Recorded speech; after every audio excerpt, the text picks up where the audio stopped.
ခင်ဖြစ်သူကသူ့ရဲ့သမီး2ယောက်အတွက်တက်တော်ဆောင်2ယောက်ငားရမ်းခဲ့ပါတယ်။တယောက်ကအရက်ရှိပြီးတန်ပါပေမဲ့နောက်တစ်ယောက်ကတော့စကားမပြောနိုင်တဲ့ဝေဒနာရှင်ဖြစ်နေပါတယ်။ဒါပေမဲ့သူတို့2ယောက်လုံးကတော့မျက်နှာမှာအမာရွှေရှိတဲ့ညီမငယ်လေးကိုသဘောမကျကြပါဘူး။အကိုကြီးဖြစ်သူကညီမငယ်လေးအစားအမကြီးကိုပဲကာကွယ်ဖို့ရွေးချယ်ခဲ့ပါတယ်။စကားမပြောနိုင်တဲ့တက်တော်ဆောင်လေးကိုညှင်းပယ်ပြီးမိဘမဲ့ကေဟာကိုပို့တော့မဲ့အချိန်မှာမိန်းကလေးကသူ့အဖေကိုတောင်းပန်ပြီးအဝေးကိုမပို့ဖို့ပြောခဲ့ပါတယ်။သူတခြားနေရာမှာအနိုင်ကျင့်ခံရမှာစိုးလို့ပါ။အဲ့ဒီအချိန်ကစပြီးမိန်းကလေးဟာသူ့ကိုဆေးရုံအနှံ့လိုက်ပြခဲ့ပါတယ်။သူကဘာမှပြန်မတုံ့ပြန်ပေမဲ့မိန်းကလေးကတော့တနေ့ကို2နာရီလောက်သူ့ကိုဟာတာတွေပြောပြခဲ့ပါတယ်။မိန်းကလေးဟာကိုကာကွယ်နိုင်ဖို့ပိုပြီးတန်မာလာအောင်တိုင်းပညာတွေကိုလည်းစတင်သင်ယူခဲ့ပါတယ်။သူမရဲ့စိတ်ရှိမှုနဲ့ဆိုရင်သူ့ရဲ့ယောဂဟာပျောက်ကင်းသွားမယ်လို့မိန်းကလေးကယုံကြည်ခဲ့ပါတယ်။တနေ့မှာတော့သူမတို့စီးလာတဲ့တင်မောဟာလိုင်းကြီးပြီးတိမ်မောက်သွားခဲ့ပါတယ်။မိန်းကလေးအမရဲ့အသက်ကဲအင်ဂျီမျောပါသွားတဲ့အခါမှာတော့စကားမပြောနိုင်တဲ့တက်တော်ဆောင်ကမိန်းကလေးရဲ့အသက်ကဲအင်ဂျီကိုလူယူလိုက်ပါတယ်။အမဖြစ်သူကိုအရင်ကယ်ရမယ်ဆိုပြီးသူမရဲ့ဘေးကင်းမှုကိုလစ်လျူရှုခဲ့ပါတယ်။အဲ့ဒီအချိန်မှာပဲမိန်းကလေးဟာသူကစကားမပြောနိုင်တာမဟုတ်ပဲသူမကိုစကားမပြောချင်လို့ဆိုတာကိုသိလိုက်ရပါတယ်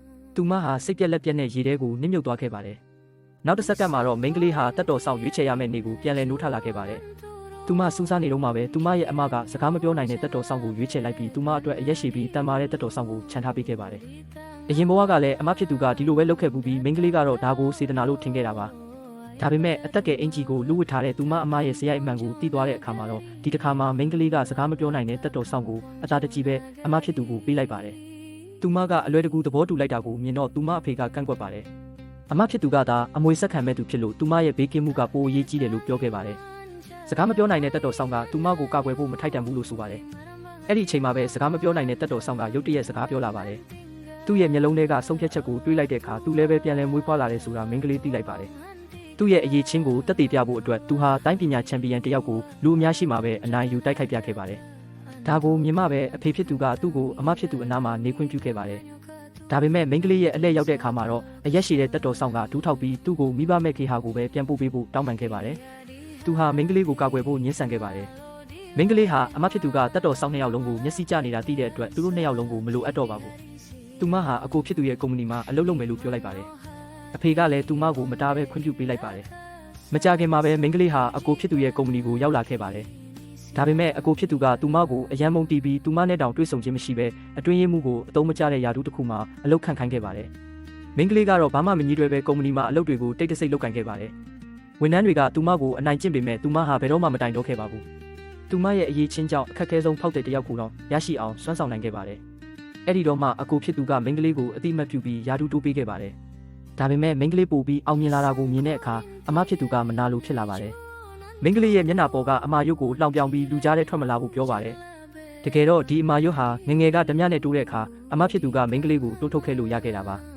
သူမကအတိတ်ကကိစ္စတွေကိုအငင်းမပွားခြင်းပဲထွက်သွားဖို့ပြင်ဆင်ပေမဲ့အမဖြစ်သူကရုတ်တရက်ဒူးထောက်ပြီးတောင်းပန်ဟန်ဆောင်ပါတယ်။အဲ့ဒါကိုမြင်သွားတဲ့တက်တော်ဆောင်ကအမဖြစ်သူဘက်ကနေပြီးမိန်းကလေးကိုတွန်းထုတ်လိုက်ရကနေသူမရဲ့လက်မောင်းမှာရေနွေးပူတွေလောင်သွားခဲ့ပါတယ်။နောက်တစ်နေ့မှာတော့မိန်းကလေးဟာအိမ်ကနေထွက်သွားဖို့ဆုံးဖြတ်လိုက်ပါတယ်။သူမဟာသူတို့3ယောက်လုံးနဲ့ဘာပတ်သက်မှုမှမရှိချင်တော့ပါဘူး။တက်တော်ဆောင်ကသူမကိုကာကွယ်ပေးမယ်လို့ကမ်းလှမ်းပေမဲ့မိန်းကလေးကညှင်းပယ်ခဲ့ပါတယ်။သူမဟာဘသူရဲ့ကာကွယ်မှုကိုမှမလိုအပ်တော့ပါဘူး။မိန်းကလေးအိမ်ကနေထွက်ခွာဖို့ပြင်ဆင်နေတော့မှပဲအမဖြစ်သူပြန်ပေးဆွဲခံရတယ်လို့တက်တော်ဆောင်ကလာပြောပြီးသူမကိုအတင်းဆွဲခေါ်သွားပါတယ်။မိန်းကလေးကအမပြန်ပေးဆွဲခံရတာနဲ့သူမနဲ့မဆိုင်ဘူးလို့ပြောပေမဲ့အားလုံးကသူမပြစ်လို့ဆွဆွဲကြပါတယ်။ပြန်ပေးသမားတွေကအလဲလှယ်လုပ်ဖို့တောင်းဆိုတဲ့အခါတက်တော်ဆောင်တွေကမိန်းကလေးကိုအမဖြစ်သူနဲ့လဲလှယ်ဖို့ကြိုးစားကြပါတယ်။စကားမပြောချင်တဲ့တက်တော်ဆောင်ကလည်းအမကိုသာအရင်ကယ်ဖို့ရွေးချယ်ခဲ့ပါတယ်။မိန်းကလေးကသူ့ကိုပါရိုက်လိုက်ပါတယ်။သူမဟာသူတို့အပေါ်မျှော်လင့်ချက်တွေအကုန်ဆုံးသွားပါပြီ။အဲ့ဒီနောက်တော့တက်တော်ဆောင်2ယောက်လုံးကမိန်းကလေးကိုအတင်းကျပ်ဖမ်းဆီးခေါ်ဆောင်သွားပါတော့တယ်။ပြန်ပေးဆွဲတဲ့နေရာကိုရောက်တဲ့အခါသူတို့ဟာဘာမှမစင်စားပဲအမဖြစ်သူနဲ့သူမကိုလဲလှယ်လိုက်ကြပါတယ်။3ရက်ကြာတဲ့အထိမိသားစုကငွေလာမပေးရင်ပြန်ပေးသမားတွေကသူမရဲ့လက်ချောင်းတွေကိုဖျက်မယ်လို့ချိန်ချောက်ပါတယ်။သူမအကိုစီဖုန်းဆက်တဲ့အခါမှာတော့အမဖြစ်သူရဲ့မွေးနေ့ပွဲအတန်တွေကိုသာကြားလိုက်ရပါတယ်။တကယ်တော့ပြန်ပေးဆွဲမှုဟာသူမရဲ့စီစဉ်မှုသာဖြစ်ပါတယ်။ပြန်ပေးသမားတွေဟာလည်းသူမကိုယ်တိုင်ငှားရမ်းထားတာပါ။သူမဟာတေဆုံးမှုကိုဟန်ဆောင်ပြီးမိသားစုရဲ့ရန်ဘက်နဲ့ပူးပေါင်းကသူမရဲ့မိသားစုကိုတိုက်ခိုက်ဖို့စီစဉ်လိုက်တာဖြစ်ပါတယ်။အခုတော့သူမဟာမိသားစုရဲ့ချုပ်ကိုင်မှုအောက်ကနေလွတ်မြောက်သွားပြီဖြစ်ပြီးသူမအပေါ်တစ္ဆာဖောက်ခဲ့သူတွေကိုလက်စားချေဖို့ပြင်ဆင်လိုက်ပါတော့တယ်။